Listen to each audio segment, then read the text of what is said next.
The issue with which I begin is this whole question of why the brain is asymmetrical, and indeed why it's divided in the way that it is, and if so, how the other parts connected.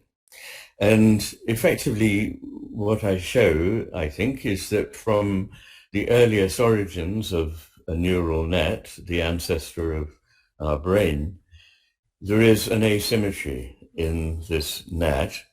And I may have referred to this in our previous session, but this seems to be in service of allowing a creature to do two impossibly difficult things to do at once, which is to pay very narrowly focused attention to the world and pay very broad, sustained, vigilant attention to the world. And when the brain that we have, the mammalian brain begins, there are a number of things that alter in the shape and the functioning of the brain, and they're to do with what Sir Charles Sherrington, great neurophysiologist at the end of the 19th century, called opponent processors. Opponent processors are a means whereby you can make a very fine movement or a very fine change by using two powers, one pushing in one direction and one pushing in the other. It's rather like if you were trying to make a very delicate brush stroke on a painting. You wouldn't leave your hand free. You'd probably steady the hand one way, and then you can push very slightly with the other hand and make very, very small adjustments. The brain, the whole body is based on these opponent processes. There's the sympathetic nervous system, the parasympathetic nervous system, there are extensor muscles and there are flexor muscles and so on.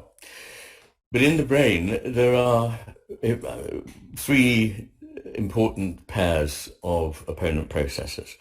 The one, obviously, that is the subject of the matter with things is the lateral opponent processing between the left hemisphere and the right hemisphere, which already suggests that they can work well with a sort of combination of competition and collaboration.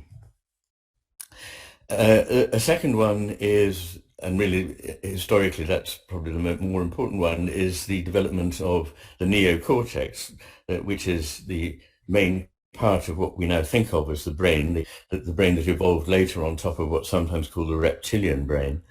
And the third is the relationship between the frontal cortex and the posterior cortex of each hemisphere. We won't probably go into much of the detail here, but there is some interest in how we ended up with this structure, which I think has to do with the way in which mammals evolved in the first instance. So we're talking about millions of years ago. The first mammals were living in a world of very large, rather lumbering reptiles. And they were very small creatures. They were probably somewhat like shrews or mice. They were living close to the ground, possibly underground a lot of the time, and often coming out only at night. So they needed, in order to negotiate their way around the world, particularly a complicated set of somatosensory, a much more sophisticated sense of range of somatosensory stimuli in order to be able to orientate themselves. And to cut a long story short, that actually results in this enormous expansion of the neocortex, which enables us to integrate information across the visual field, across the sensory, somatosensory field, because it turns out that in these small animals, the hairs on their body were as important as their eyes. They were, as I say, close to the ground. They were nocturnal creatures and so forth. So these creatures managed, as we know, in the end, to evolve very successfully at the expense of the reptiles that seemed to rule when they first appeared on the Earth. They did this partly by becoming extremely responsive to the environment and by being able to integrate that information using this larger brain.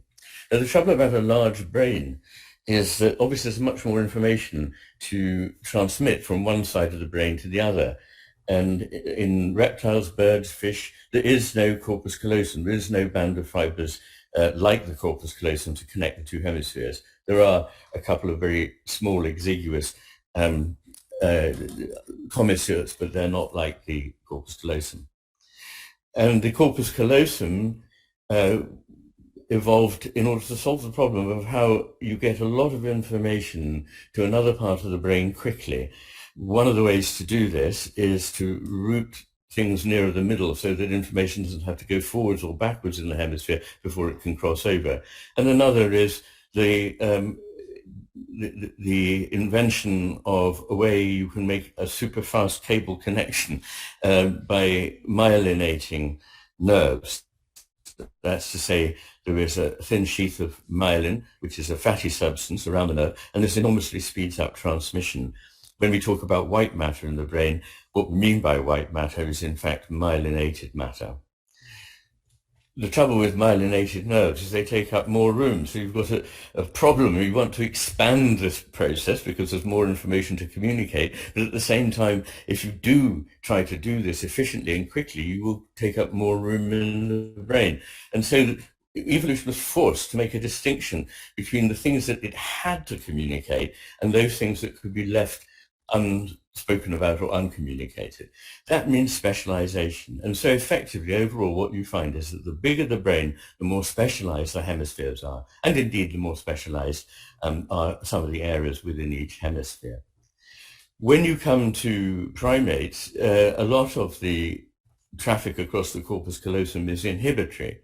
And in the human case, probably more of the information crossing the corpus callosum is there in order to tell the other hemisphere, keep out of this because I'm dealing with it. You can actually become very inefficient by having two different, as it were, sensors trying to do the same task in different ways at the same time.